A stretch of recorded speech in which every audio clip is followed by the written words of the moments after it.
Video thumbnail এবং টাইটেলেতে আপনারা ঠিকই দেখেছেন যে পশ্চিমবঙ্গের সকল রেশন বেনিফিশিয়ারির জন্য যে লগ ইন ড্যাশবোর্ড হয় সেটা কিন্তু আপডেট করা হয়েছে, সেটা কিন্তু মডিফিকেশন করা হয়েছে। এবং কি কি নতুন মডিফিকেশন করা হয়েছে এবং তাতে আপনারা কি কি কাজ করতে পারবেন, নতুন কি কি আপডেট এসেছে এবং আপনারা লগ ইন কীভাবে করবেন, এই সমস্ত বিষয়গুলিকে নিয়ে কিন্তু আজকের এই ভিডিওতে আমি কমপ্লিটলি একটা গাইড দেবো। তাই অবশ্যই আশা রাখছি আপনারা ভিডিওটিকে শেষ পর্যন্ত দেখবেন। চলুন শুরু করে নেওয়া যাক। আচ্ছা, লগ ইন ড্যাশবোর্ডের মধ্যে কি কি মডিফিকেশন এসেছে, কি কি আপডেট এসেছে, সেগুলো নিয়ে তো আমরা অবশ্যই কথা বলবো।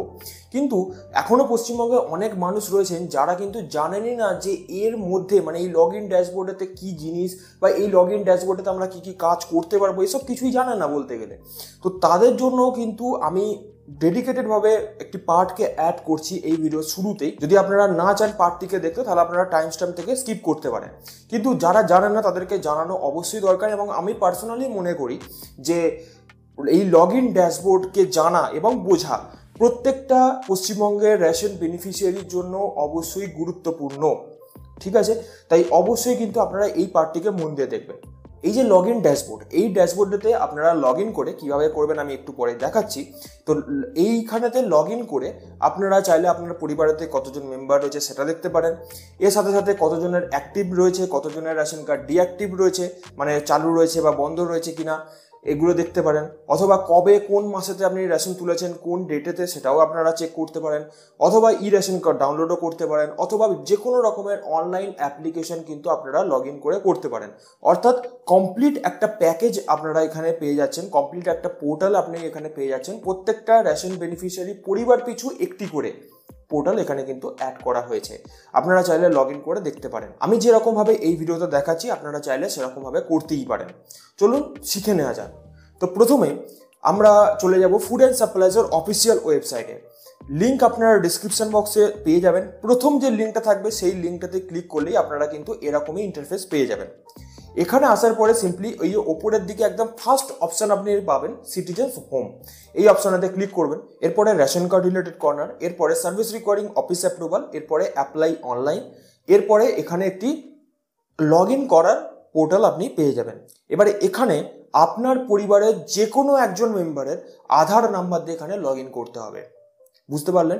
তবে মেক শিওর যার আধার নাম্বার আপনি এখানে বসাচ্ছেন তার আধার কার্ডেতে যেন মোবাইল নাম্বার লিঙ্ক থাকে এবং যে মোবাইল নাম্বারটির লিঙ্ক থাকবে সেই মোবাইলেতে যেন ওটিপি যায়, অর্থাৎ রিচার্জ যেন করা থাকে এবং কোনো রকম বায়োমেট্রিক লক যেন না থাকে।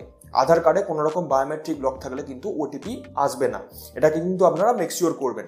এবং মোবাইলটা যেন অ্যাভেলেবেল থাকে, অর্থাৎ ওটিপি না বসালে কিন্তু এই কাজটি হবে না। বুঝতে পারলেন? তো এখানে আমরা যে কোনো একজন মেম্বারের এখানে আধার নাম্বারটা বসিয়ে নেব। এখানে একটি জিনিস আমি ক্ল্যারিফাই করে দিই যে এরকমটা কিন্তু বাধ্যতামূলক নয় যে আপনার পরিবারের যিনি হেড অফ দ্য ফ্যামিলি থাকবে তারই এখানে আধার নাম্বার দিয়ে লগ ইন করতে হবে, এরকমটা কিন্তু কোনো ব্যাপার নয়। আপনার পরিবারে একদম বাচ্চা যিনি থাকবে তারও আপনি আধার নাম্বার দিয়ে এখানে লগ ইন করতে পারেন, শুধুমাত্র মোবাইল নাম্বার লিঙ্ক থাকলেই কিন্তু হবে। বুঝতে পারলেন? তো এখানে আধার নাম্বার দিয়ে এখানে লগ ইন করতে হবে। আধার নাম্বার আমরা বসিয়ে নিয়েছি। বসিয়ে নেওয়ার পরে এই যে নিচের দিকে কনসেন্ট রয়েছে, কনসেন্টে ক্লিক করে সেন্ড ওটিপিতে ক্লিক করবেন। তাহলে এই আধার নাম্বারেতে যে মোবাইল নাম্বারটি রেজিস্টার করা থাকবে সেই মোবাইলেতে ওটিপি যাবে। এবারে ওটিপি দেখে দেখে বসিয়ে নেওয়ার পরে এই যে নিচের দিকে সাবমিট ওটিপি আছে এই ওটিপিতে ক্লিক করবেন এবং ওই আধার নাম্বারটি যে রেশন কার্ডের সাথে লিঙ্ক থাকবে সেই রেশন কার্ডের বিভিন্ন ডিটেলসগুলি এখানে চলে আসবে। যেমন রেশন কার্ডের নাম্বারটা তো আসছেই, এর সাথে সাথে ক্যাটাগরি আসছে, বেনিফিশিয়ারির নেম অর্থাৎ রেশন হোল্ডারের নাম আসছে, ডেট অফ বার্থ আসছে, জেন্ডার কী রয়েছে সেটা আসছে, মোবাইল নাম্বার যদি লিঙ্ক থাকে তাহলে আসবে এবং গার্জেনের নাম থাকবে এবং আধার কার্ডের লাস্টের 4টে ডিজিট এখানে থাকবে। তবে আপনার পরিবারের এমন একজন মেম্বারের আধার নাম্বার দিয়ে আপনাকে লগ ইন করতে হবে যার রেশন কার্ডটি কিন্তু অ্যাক্টিভ রয়েছে। ঠিক আছে, এমনটা নয় যে আপনি ডিঅ্যাক্টিভেট যার রেশন কার্ড অলরেডি বন্ধ হয়ে গেছে আপনি তার আধার নাম্বার দিয়ে এখানে কিন্তু লগ ইন করতে পারবেন না। এখানে আপনি অ্যাক্টিভ মেম্বারের আধার নাম্বার দিয়ে লগ ইন করতে পারেন। তো এখানে আপনি সম্পূর্ণ ডিটেলসগুলি ভেরিফাই করার পরে এখানে নিচের দিকে ইয়েস অপশান রয়েছে, ইয়েস অপশানেতে ক্লিক করবেন এবং নিচের দিকে নেক্সট অপশানেতে ক্লিক করবেন। এরপরেই আপনার ড্যাশবোর্ডে কিন্তু চলে আসবে, যেটা আগে আমাদের কাছে এরকম ড্যাশবোর্ড থাকতো কিন্তু এখন মডিফিকেশনের পরে এরকম ড্যাশবোর্ড চলে এসেছে। এরপরে আমাদের কাছে এই যে ড্যাশবোর্ডেতে বাঁ দিকটাতে একটি ছবি দেওয়া রয়েছে এবং ডান দিকটাতে কিছু লেখা রয়েছে। আমরা প্রথমে এই ব্যাপারটিকে বুঝবো এবং এরপরে নিচের দিকে যে অপশনগুলি দেওয়া রয়েছে সেই অপশনগুলিকে এক এক করে আমরা শিখে নেব। তো প্রথমেই লগ ইন ড্যাশবোর্ডেতে আসার পরেই আমাদের কাছে বাঁ দিকটাতে যে ফটোটি রয়েছে সেটাকে আমরা স্কিপ করব, কারণ সবাই টেকনিক্যাল মানুষ হয় না, তাই এই ব্যাপারটা বুঝতে পারবে না। এটা বেসিক্যালি একটা পাই চার্ট এখানে দেওয়া রয়েছে, বাট সবাই বুঝতে পারবে না। আমি জাস্ট লেখাগুলো যেগুলো রয়েছে সেগুলো আপনাকে বুঝিয়ে বলে দিচ্ছি। প্রথমেই আমাদের কাছে উপরের দিকে রেশন কার্ডের ক্যাটাগরি দেওয়া রয়েছে, অর্থাৎ আপনি যে পরিবারের আধার নাম্বার দিয়ে লগ ইন করলেন সেই পরিবারের কোন ক্যাটাগরির রেশন কার্ড সেটা কিন্তু এখানে লেখা থাকবে। যেমন জেনারেল ক্যাটাগরি হয়, অন্তর্দয় ক্যাটাগরি হয়, পিএইচএইচ, এসপিএইচএইচ, আরকেএসওয়াই 1, আরকেএসওয়াই 2, এই 6 রকমের ক্যাটাগরি হয়। যেমন আমাদের কেসেতে এখানে কিন্তু পিএইচএইচ ক্যাটাগরির রেশন কার্ড রয়েছে এই পরিবারেতে, বুঝতে পারলেন। এরপরে টোটাল রেশন কার্ড রয়েছে 3 জনের, 3 এখানে লেখা রয়েছে। এর নিচের দিকে লেখা রয়েছে অ্যাক্টিভ ইকেওয়াইসি রেশন কার্ড, অর্থাৎ কতগুলি রেশন কার্ড চালু রয়েছে সেটা কিন্তু এখানে লেখা রয়েছে 3, অর্থাৎ 3টে রেশন কার্ড এই পরিবারে রয়েছে এবং 3টি রেশন কার্ডই কিন্তু চালু রয়েছে। এর নিচের দিকে লেখা রয়েছে active demo authenticated ration card, অর্থাৎ যদি আপনার পরিবারেতে এমন কোনো রেশন কার্ড থেকে থাকে যেটা হয়তো অ্যাক্টিভ রয়েছে কিন্তু রেশন কার্ডের সাথে আধার কার্ড লিঙ্ক করা নেই, বেসিক্যালি এটা বাচ্চাদেরই হয় বেশিরভাগ, তো যদি এরকম থেকে থাকে তাহলে এখান থেকে একটি শো করবে, যদি না থাকে তো এখানে 0 শো করবে। এর নিচের দিকে লেখা রয়েছে যে অ্যাক্টিভ বাট ইকেওয়াইসি পেন্ডিং, অর্থাৎ রেশন কার্ডটি অ্যাক্টিভ রয়েছে, আপনি কার্ডটিতে মাল পাচ্ছেন কিন্তু ইকেওয়াইসি করতে হবে, মানে এই ব্যক্তি অনেকদিন যাবৎ কোনো রকম এনার কোনো রকম ট্রানজ্যাকশন নেই বা এনার নিজের থ্রুতে কোনো রকম ট্রানজ্যাকশন নেই। এনার পরিবারেতে হয়তো অন্য কোনো মেম্বার গিয়ে রেশন তোলেন, ঠিক আছে, বাট এনার নিজের কোনো রকম ট্রানজ্যাকশন নেই, তো অফিসিয়াল চাইছে যে এই রেশন কার্ডটিকে ইকেওয়াইসি করতে হবে। যেমন আমাদের ব্যাংকে গিয়ে করতে হয় সেম টু সেম এখানেও কিন্তু এরকমটা ইকেওয়াইসি করতে হবে। এর নিচের দিকে লেখা রয়েছে ইনঅ্যাক্টিভ রেশন কার্ড, অর্থাৎ যদি আপনার পরিবারেতে কোনো রকম ডিঅ্যাক্টিভ রেশন কার্ড থেকে থাকে, মানে রেশন কার্ডটি অলরেডি বন্ধ হয়ে গেছে, আপনি আর রেশন পান না, হয়তো বা মারা গিয়ে থাকতে পারেন বা বিভিন্ন কারণে রেশন কার্ড বন্ধ হয়। আমি একটা ডেডিকেটেড ভিডিও বানিয়ে দেবো সেই বিষয়তে, কীভাবে চালু করবেন বা রেশন কার্ড কেন বন্ধ হয় সেটা বিষয়তে বানিয়ে দেবো, আপনারা চাইলে দেখতে পারেন, তাই সাবস্ক্রাইব করে রাখতে ভুলবেন না। এই পরিবারে কিন্তু 3 জনের রেশন কার্ড রয়েছে এবং 3 জনের রেশন কার্ডই কিন্তু চালু রয়েছে, অর্থাৎ আমাদের এখানে কোনো রকম আর ঝামেলার নেই। এরপরে আমরা চলে যাব নিচের দিকে এখানে 9টি বাটনকে অ্যাড করা হয়েছে, 9টি ড্রপডাউনকে অ্যাড করা হয়েছে। 9টি কিন্তু কাজের, খুবই কাজের বলতে গেলে, তার মধ্যে কিছু হয়তো কম কাজের, কিছু হয়তো বেশি কাজের, আমি ডেডিকেটেডভাবে এক এক করে বলে দিচ্ছি, আপনারা চাইলে টাইমকে ফলো করতে পারেন।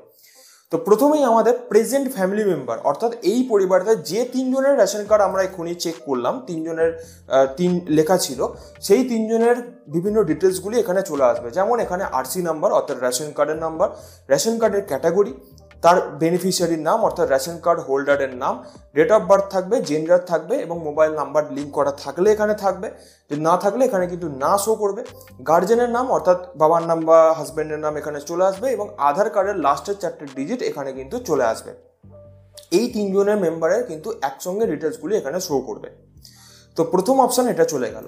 এবার চলে আসি সেকেন্ড অপশানেতে আমাদের এখানে ফ্যামিলি অ্যাপ্লিকেশন হিস্ট্রি, অর্থাৎ এখানে এই পরিবারেতে কোন সময়তে বা কোন বছরে বা কোন মাসেতে বা কোন দিনে কি কি অ্যাপ্লিকেশন করা হয়েছিল, সেটা সেলফ সার্ভিস অপশন থেকে ওটিপির মাধ্যমে অ্যাপ্লিকেশন হোক অথবা কোনো রকম অফিস অ্যাপ্রুভাল করিয়ে অ্যাপ্লিকেশন হোক, যেটাই করা হয়ে থাকুক না কেন সেটা কিন্তু এখান থেকে শো করবে। যেমন আমাদের কেসেতে আপনারা দেখতে পাচ্ছেন স্ক্রিনের ওপরে যে 2022 সাল থেকে আপ টু লাস্ট যে অ্যাপ্লিকেশন হয়েছিল 2 তারিখ 2025 সালের এপ্রিল মাসের 2 তারিখ পর্যন্ত সমস্ত অ্যাপ্লিকেশনের স্ট্যাটাস কিন্তু এখানে চলে আসছে। বাই এনি চান্স যদি আপনারা দেখতে চান তাহলে সেক্ষেত্রে কিন্তু এই যে পাশেতে ভিউ অপশন রয়েছে, ভিউ অপশনেতে ক্লিক করলেই ওই অ্যাপ্লিকেশনেতে কি কি ডিটেলস আপডেট করা হয়েছিল, কি কি ডিটেলস চেঞ্জ করা হয়েছিল বা কি কাজ করা হয়েছিল সেই সময়তে সেটা কিন্তু এখানে চলে আসবে। যেমন আপনারা দেখতে পাচ্ছেন যে মডিফিকেশন হয়েছিল ওল্ড নেম অর্থাৎ নামটা যেটা পুরনো ছিল সেটা শো করছে এবং নিউ নেম যেটা নতুন নাম এসেছে সেটা এখানে শো করছে, ওল্ড অ্যাড্রেস মানে পুরাতন ঠিকানা যেটা ছিল সেটা এখানে শো করছে এবং নিউ অ্যাড্রেস যেটাতে আপডেট করা হয়েছিল সেটা কিন্তু এখানে চলে এসছে। অর্থাৎ বুঝতেই পারছেন যে কোন সময়তে আপনি কি আপডেট করেছিলেন তার সমস্ত হিস্ট্রি কিন্তু এখানে থেকে আপনারা অ্যাক্সেস করতে পারবেন। বুঝতে পারলেন, এই ছোট ছোট গুরুত্বপূর্ণ বিষয়গুলিকে কিন্তু এখানে অ্যাড করা হয়েছে, যেটা খুবই ভালো ব্যাপার। এখানে 3 নম্বর অপশানে দেওয়া রয়েছে যে ট্রানজ্যাকশন ডিটেলস, অর্থাৎ আপনি কোন মাসেতে কোন দিনেতে আপনি রেশন তুলতে গিয়েছিলেন, কত কিলো আপনি রেশন পেয়েছেন সেটা কিন্তু এখান থেকে আপনারা দেখতে পেয়ে যাবেন। এখানে দেখতে পাচ্ছেন যে ক্লিক হেয়ার বা এখানে ক্লিক করুন বলে একটি অপশন রয়েছে। এই অপশনেতে ক্লিক করার পরেই আপনি যে মাসের যে বছরের আপনি ট্রানজ্যাকশন দেখতে চাইছেন, অর্থাৎ কত কিলো আপনি রেশন তুলেছেন সেটা দেখতে চাইছেন, সেটা এখান থেকে সিলেক্ট করবেন। অর্থাৎ আমরা মান্থে অগাস্ট সিলেক্ট করে নিয়েছি এবং বছরে 2025 সিলেক্ট করে নিয়েছি এবং নিচের দিকে সার্চ অপশনেতে ক্লিক করলেই ওই 2025 সালের অগাস্ট মাসেতে কে রেশন তুলতে গিয়েছিলেন, কবে রেশন তুলতে গিয়েছিলেন, কোন ক্যাটাগরিতে রেশন পেয়েছেন এবং কত কোয়ান্টিটি রেশন পেয়েছেন সেটাও কিন্তু এখান থেকে দেখতে পেয়ে যাবেন। এবং আপনারা চাইলে যে কোনো মাসের যে কোনো বছরের আপনি কিন্তু রেশনের ট্রানজ্যাকশন ডিটেলসটা কিন্তু এখান থেকে দেখতে পেয়ে যাবেন। অর্থাৎ কোনো সময় যদি রেশন ডিলার বলেন যে না আপনার অমুক কার্ডটা বন্ধ হয়ে গেছিল তাই আপনি রেশন পাননি, সেটা কিন্তু আপনি এখান থেকে অ্যাক্সেস করে দেখে নিতে পারবেন যে ওই রেশন ডিলার আপনার ফিঙ্গারপ্রিন্ট নিয়ে বা আপনার আইডিস নিয়ে কত কিলো রেশন কোয়ান্টিটি তার ইপস মেশিন থেকে লিফট করেছিল এবং আপনাকে কত কিলো দিয়েছিল সেটা কিন্তু আপনি এখান থেকে ট্রানজ্যাকশন দেখতে পেয়ে যাবেন। বুঝতে পারলেন ব্যাপারটা? আর কিন্তু কোনো রকম রেশন ডিলার যে খেয়ে নিচ্ছে বা রেশন ডিলার ফ্রড করছে এই টাইপের কিন্তু কোনো রকম প্রবলেম কিন্তু হওয়ার কথা নয়। ওকে, তো 4 নম্বর অপশানটা আমরা দেখে নিচ্ছি। 4 নম্বর অপশানে বলা হচ্ছে যে download ERC or surrender certificate. অর্থাৎ আপনি যদি ই রেশন কার্ড ডাউনলোড করতে চান এই পরিবারের, অথবা আপনি যদি সারেন্ডার কোনো রেশন কার্ড করে দিয়ে থাকেন তার সার্টিফিকেট ডাউনলোড করতে চান, তাহলে কিন্তু একই অপশানের মাধ্যমে আপনি কিন্তু এখান থেকে পেয়ে যাবেন। অর্থাৎ এখানে ক্লিক হেয়ার বলে যে অপশানটি রয়েছে, এই ক্লিক হেয়ারেতে ক্লিক করলেই এই পরিবারে যতজন মেম্বার থাকবেন, অ্যাক্টিভ থাকবেন, তাদের রেশন কার্ডের পাশেতে ই রেশন কার্ড বলে একটি অপশান পাবেন।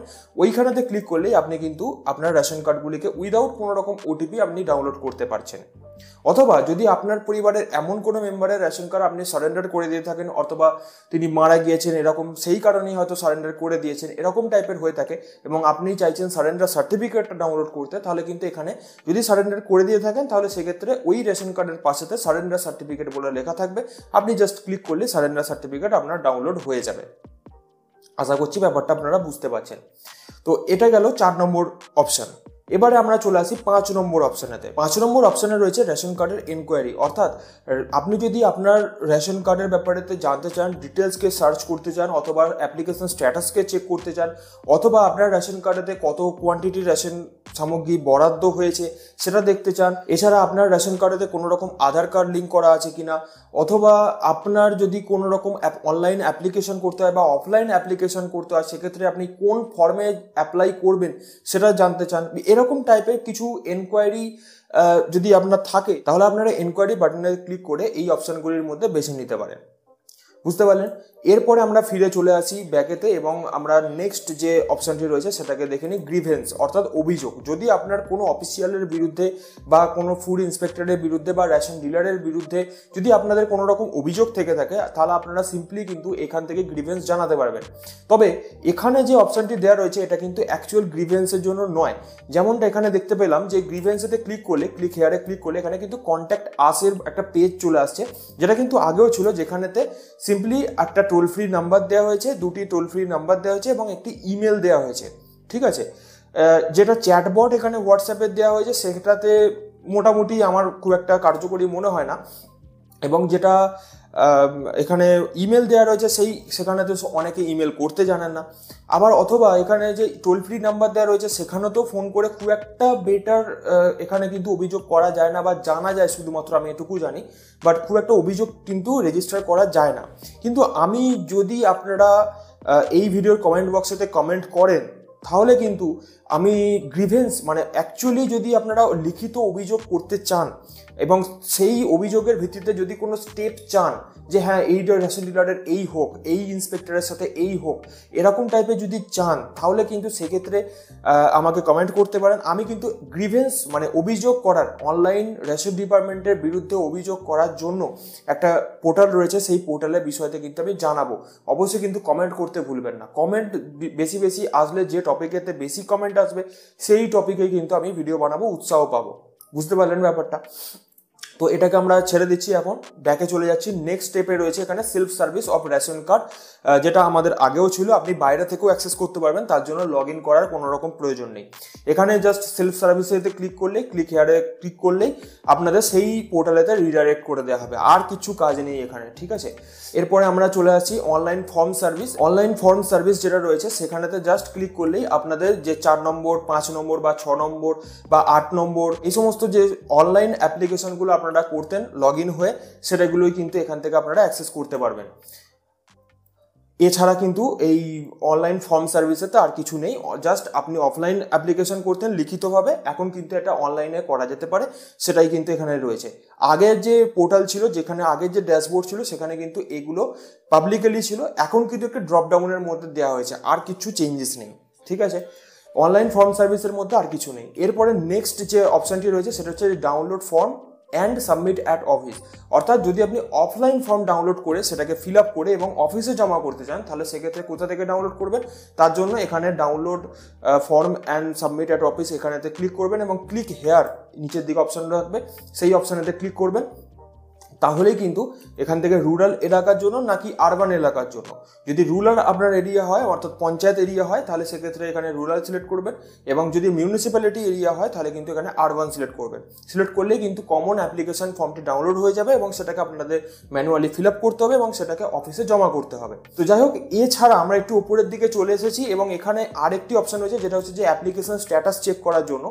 তো এখানে ওপরের দিকে চেক অ্যাপ্লিকেশন স্ট্যাটাস সিটিজেন্স হোমের মধ্যে পাবেন, এবং যদি এই পরিবার থেকে কোনো রকম অ্যাপ্লিকেশন হয়ে থাকে, যেটা রিসেন্ট অ্যাপ্লিকেশন যদি হয়ে থাকে, তাহলে সেক্ষেত্রে কিন্তু এই সিটিজেন্স হোমেতে ক্লিক করে চেক অ্যাপ্লিকেশন স্ট্যাটাসে ক্লিক করলেই এখানে অ্যাপ্লিকেশনের ডিটেলসগুলি চলে আসবে।